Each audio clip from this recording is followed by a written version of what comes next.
جیسا کہ تمہیں معلوم ہے میرے گینگ کا اصول ہے کہ یہاں سے کوئی بھی ریزائن نہیں کر سکتا، جس کو جانا ہے وہ سیدھا اوپر جائے گا۔ لیکن اس کے باوجود میں نے تمہیں صحیح سلامت اپنے گینگ سے جانے دیا، صرف اس لیے کہ تمہارا دل جب مانے تم اسے پھر سے جوائن کر سکتے ہو، کیونکہ تم جیسا شیر نہ تم سے مجھے پہلے ملا تھا اور نہ تم سے بعد میں۔ دادا میں یہ کام چھوڑ چکا ہوں، پھر سے جوائن نہیں کروں گا۔ بلال تم 17 سال کے تھے جب تم میرے گینگ میں شامل ہوئے تھے، کچھ نہیں تھا تمہارے پاس سوائے بھوک کے۔ تمہاری جس چیز نے مجھے تمہاری طرف متوجہ کیا تھا وہ تھا صرف تمہارا بے خوف ہونا، تمہاری بہادری۔ پھر تمہارے دیکھتے ہی دیکھتے میں نے تمہیں کہاں سے کہاں پہنچا دیا۔ آج مجھے تمہاری ضرورت ہے اور مجھے یقین ہے کہ تم مجھے انکار نہیں کرو گے۔ بلال کچھ دیر خاموش رہا۔ دادا، مانا کہ مجھ پر آپ کے بہت احسانات ہیں، مگر میں ایک بار یہ کام چھوڑ چکا ہوں، پھر سے نہیں کرنا چاہتا۔ سوچ لو بلال، اپنے اوپر میری مہربانیوں کو یاد کرو۔ بس ایک کام ہے، وہ تمہارے سوا کوئی نہیں کر سکتا۔ ٹھیک ہے، مجھے سوچنے کا وقت دیں، جیسے تم کہو، مگر جواب صرف ہاں میں ہونا چاہیے۔ بلال نے لمبا سانس کھینچا۔ ٹھیک ہے دادا، میں آپ کا کام کروں گا، مگر آپ کو مجھ سے وعدہ کرنا ہوگا کہ آپ پھر کبھی مجھے اب کسی بھی قسم کا کام کرنے کے لیے نہیں کہیں گے۔ وہ جانتا تھا دادا اسے انکار نہیں کرنے دے گا، اسی لیے سوچنے پر وقت ضائع کرنے سے بہتر تھا وہ جلد از جلد اپنا ٹارگٹ پورا کر دے۔ میں جانتا تھا میرا شیر یہ کام ضرور کرے گا، اور میں تمہیں اپنی زبان دیتا ہوں پھر کبھی تم سے کوئی کام نہیں کہوں گا۔ بتائیں پھر کیا ٹارگٹ ہے میرا؟ خفیہ ایجنسی کا ایک ایجنٹ لندن سے پاکستان آیا ہے۔ اس کے پاس ایک فائل ہے جس میں میرے تمام کالے دھندوں کے خلاف پختہ ثبوت ہیں۔ سب سے پہلے وہ اوریجنل فائل پاکستان کی ایجنسی کو دینے کے بعد اس کی فوٹو کاپی یہاں لندن کی ایجنسی کو دے گا تاکہ میرے یہاں سے بھی اریسٹ وارنٹ جاری ہو جائیں۔ اگر وہ اپنے مقصد میں کامیاب ہو گیا تو میری زندگی کی ساری محنت پر پانی پھر جائے گا۔ یہ کام میں کسی اور کو بھی کہہ سکتا تھا، لیکن تمہیں کہنے کی بڑی وجہ یہ ہے کہ وہ لڑکا تمہاری ہی طرح کا ہے، اسے موت سے ڈر نہیں لگتا۔ وہ بڑے سے بڑے گینگز کا پردہ آسانی سے فاش کر چکا ہے، وہ عقاب کی نظر رکھتا ہے، اسے مات دینا آسان کام نہیں۔ میں چاہتا ہوں تم فائل کے ساتھ اسے بھی ختم کر دو، نہ رہے گا سانپ اور نہ بجے گی بانسری۔ کیا نام ہے اس کا؟ بلال نے پوچھا۔ شہروز ہمدانی۔ اوکے، اس کی تصویر اور باقی ڈیٹیلز مجھے ای میل کر دیں، کام ہو جائے گا۔ دل خوش کر دیا میرے شیر، تمہیں منہ مانگی رقم دوں گا۔ نہیں دادا، اس بار میں رقم نہیں لوں گا، میں یہ کام کر کے اپنے اوپر آپ کے احسانوں کو اتارنا چاہتا ہوں۔ ٹھیک ہے بلال، اس کام کے بعد تم اپنے راستے میں اپنے راستے۔ ٹھیک ہے دادا۔ یہ کہتے ہوئے اس نے کال ڈسکنیکٹ کی اور کچھ سوچتے ہوئے بالوں میں ہاتھ پھیرنے لگا۔ ساتھ ہی اس کی موبائل رنگ ہوئی۔ اس نے اٹھا کر دیکھا تو شہروز ہمدانی کی تصویر اور باقی ڈیٹیلز تھیں۔ رات کے 8 بجے فاروق ہمدانی اور اس کا بیٹا سلطان صاحب کے گھر پہنچے۔ سلطان صاحب ان کے استقبال کے لیے لان میں ہی موجود تھے۔ ڈرائیور نے گیٹ کھولا، انہوں نے گاڑی پارک کی۔ فاروق ہمدانی گاڑی سے نکلے۔ خوش آمدید میرے دوست۔ سلطان صاحب فاروق ہمدانی کے گلے ملے۔ بیٹا نہیں آیا تمہارا؟ سلطان صاحب نے سوال کیا۔ آیا ہے نا، فاروق ہمدانی بولے۔ اس نے گاڑی کے باہر پاؤں رکھا، اس کے برانڈڈ بلیک شوز لان میں لگی لائٹس کی روشنی میں چمک رہے تھے۔ وہ باہر نکلا اور اپنا کوٹ درست کیا۔ اس کی پرسنالٹی باروب تھی۔ وہ ایک ایک قدم اٹھاتا سلطان صاحب کی طرف آیا۔ اس نے ہینڈ شیک کے لیے سلطان صاحب کے آگے ہاتھ بڑھایا۔ Hello myself Shehroz Hamdani. اس نے hello myself Shehroz Hamdani. Sultan صاحب نے شہروز سے ہاتھ ملایا۔ ماشاءاللہ فاروق، ہمارا شہروز تو ہیرو ہے۔ سلطان صاحب کو شہروز کا حسن اور پرسنالٹی دونوں ہی بھا گئیں۔ میرا بیٹا صرف نام سے ہی نہیں، کام سے بھی ہیرو ہے، فاروق فخر سے بولے۔ جلدی سے اندر چلو تاکہ بیٹھ کر تفصیل سے باتیں کریں، سلطان صاحب بولے۔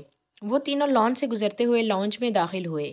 پچھلے 1 گھنٹے سے گھر کی ملازمہ جس کا نام شکیلا تھا، ماہا کو دوپٹے سے حجاب کرنا سکھا رہی تھی۔ کیونکہ ماہا نے سادہ طریقے سے جب سر پہ دوپٹہ اوڑھا تو بوائز کٹنگ میں دوپٹہ لیے دنیا کا 8واں عجوبہ لگ رہی تھی۔ اف واٹ دا ہیل، میں نہیں لینے والی یہ بیڈ شیٹ۔ ماہا 1 گھنٹے سے مسلسل ناکام کوشش سے تنگ آ گئی۔ بی بی جی مہمان آ گئے ہیں۔ دروازے پہ دوسری ملازمہ آ کر بولی۔ کیا آ بھی گئے؟ اب میرا کیا ہوگا؟ ڈیڈ، آپ نے مجھے یہ کس مشکل میں ڈال دیا؟ وہ اپنا سر پکڑ کر ڈریسنگ ٹیبل کے آگے بیٹھ گئی۔ بی بی جی میں آپ کا دوپٹہ سیٹ کر دیتی ہوں، مگر اب آپ اپنے دوپٹے کو ہاتھ مت لگانا، پھر ہی میں کر سکوں گی۔ شکیلا نظریں جھکائے بولی کیونکہ اب تک اس کی تمام کوششیں مہاویرا نے ہی اپنے ہاتھ چلا چلا کر ناکام کی تھی۔ تو تمہیں لگتا ہے اب تک میری وجہ سے یہ سیٹ نہیں ہوا؟ مہاویرا ایک آئی برو اچکا کر بولی۔ نہیں بی بی جی، ایسا تو نہیں، میں نے نہیں کہا۔ چلو کرو سیٹ، مہا چڑ کر بولی۔ اب مہا آرام سے اپنے ہاتھوں کو قابو میں رکھے بیٹھی تھی اور شکیلا دوپٹے کا حجاب بنا رہی تھی، جس سے مہاویرا کا بوائز ہیئر کٹ گھر میں آئے مہمان نہیں دیکھ سکتے تھے۔ جی ہو گیا، شکیلا کام سے فارغ ہو کر بولی۔ مہاویرا نے کھڑے ہو کر اپنے آپ کو مرر میں دیکھا۔ پرپل کلر کا نفیس ڈریس جس کے کناروں میں لائٹ پنک کلر کی کڑھائی تھی، چوڑی دار پجامہ اور پنک کلر کا دوپٹہ جس سے مہاویرا حجاب کیے بہت ہی معصوم لگ رہی تھی۔ مہاویرا کو اب یہ لک اتنی بری بھی نہیں لگ رہی تھی۔ ماشاءاللہ بی بی جی، آپ تو بہت خوبصورت لگ رہی ہیں، آپ کو کسی کی نظر نہ لگ جائے۔ میں آخر مہاویرا سلطان ہوں، میں کچھ بھی پہن لوں خوبصورت ہی لگوں گی۔ وہ مغرور سی چال چلتی ہوئی کمرے سے باہر نکلی۔ لاؤنج میں ہنسنے کی آوازیں گونج رہی تھیں۔ اسے وہاں اپنے ڈیڈ کے علاوہ 2 لوگ بیٹھے دکھائی دیے۔ ڈیڈ نے تو کہا تھا کہ ان کے دوست آ رہے ہیں، مگر یہ ساتھ میں کون ہے؟ وہ سوچتی ہوئی سیڑھیاں اتر چکی تھی۔ آؤ آؤ مہا بیٹا، سلطان صاحب نے خوشی سے مہا کو بلایا۔ مہا نے پہلی بار لڑکیوں جیسی ڈریسنگ کی تھی۔ ان کو اس لباس میں مہا بہت پیاری لگی۔ مہا چلتی ہوئی ان کے قریب پہنچی۔ فاروق، یہ ہے میری بیٹی مہاویرا۔ ماشاءاللہ، بہت پیاری ہے، شہزادی ہے بالکل۔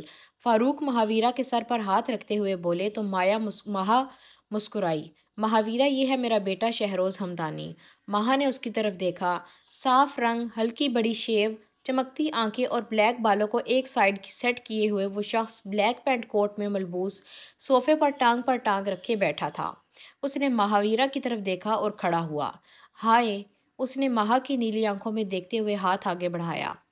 چونکہ مہاویرا حلیے سے آج ستی ساوتری بنی تھی تو اس نے سوچا کیوں نہ کام بھی ستی ساوتریوں والے کیے جائیں۔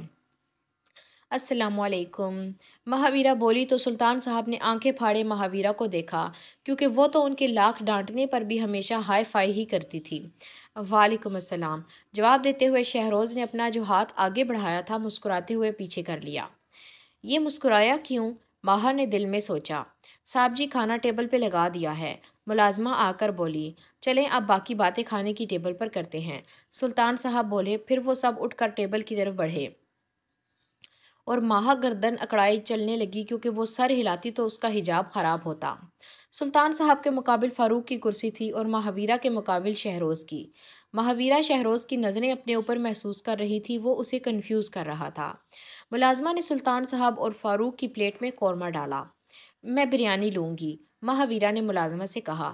اور میں بھی، شہروز مہا کو دیکھ کر بولا۔ مہا نے اس کی طرف دیکھا، وہ چمکتی آنکھوں سے اسے دیکھ رہا تھا۔ مہا نے اپنی نظروں کا زاویہ بدلا۔ بھائی سلطان، تم نے اپنی بیٹی کو بہت اچھے طور طریقے سکھائے ہیں، ورنہ آج کل تو فرق ہی معلوم نہیں ہوتا لندن کی لڑکی اور پاکستان کی لڑکی میں۔ دیکھو ماشاءاللہ کتنے سلیقے سے دوپٹہ لیا ہے۔ ہاں ہاں، ایسا ہی ہے، سلطان صاحب دل ہی دل میں شرمندہ ہوئے۔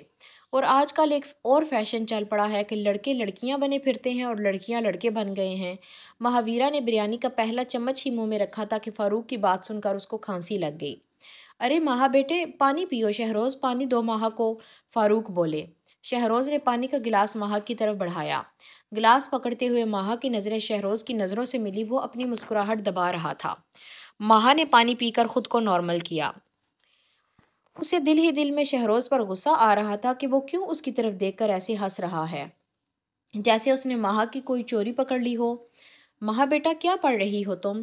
جی انکل، BSc کر رہی ہوں، 3rd سیمسٹر ہے۔ بہت خوب بیٹا، اللہ تمہیں کامیاب کرے۔ ہمارا شہروز کیا کرتا ہے؟ سلطان صاحب شہروز سے مخاطب ہوئے۔ میں خفیہ ایجنسی کے لیے کام کرتا ہوں، میرا کام بڑے بڑے گینگز کے خلاف ثبوت اکٹھے کر کے انہیں جیل کی سلاخوں کے پیچھے پہنچانا ہے۔ سادہ لفظوں میں آپ کہہ سکتے ہیں کہ میں ملک کا محافظ ہوں۔ ہمارے ملک کو تباہ کرنے والے لوگوں کو تباہ کرنے والا میں شہروز ہمدانی ہوں۔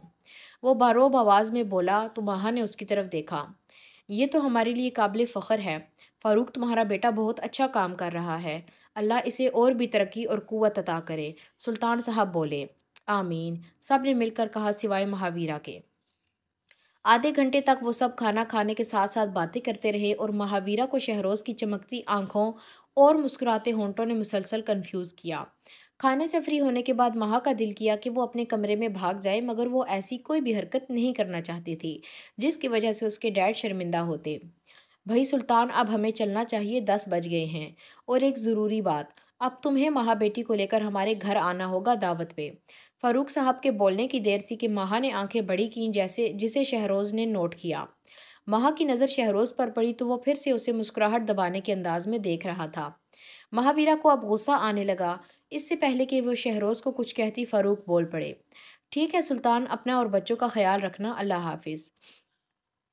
شاید آپ کچھ بھول گئی ہیں، شہروز مہا کے پاس سے گزرتا ہوا اس کے کان میں بولا۔ وہ گاڑی کی ڈرائیونگ سیٹ پر بیٹھا تو مہا کو مسکرا کر دیکھا۔ مہاویرا اسے سوالیہ نظروں سے دیکھتی رہی کہ کیا مطلب تھا اس کی بات کا۔ گاڑی گھر سے باہر نکلی تو واچ مین نے گیٹ بند کیا۔